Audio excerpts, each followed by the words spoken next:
Hello, welcome to Mr. Tasty Louisiana. Today I went to Dairy Queen and tried a new pumpkin pie blizzard at Dairy Queen. We're going to try this. Of course, you know it's the season of pumpkins for Halloween. And they put sprinkles on it, and we're going to try and see what this tastes like. Well, and it's whipped cream on top, what it is.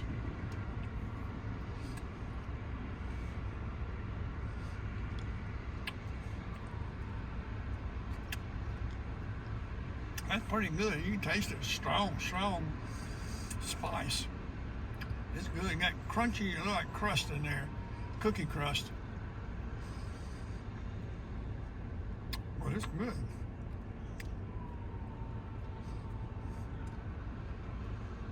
I like it.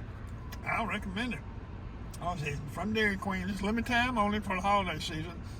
It's the pumpkin pie blizzard. So I think y'all enjoy it. Y'all have a good day. Appreciate it. Bye-bye.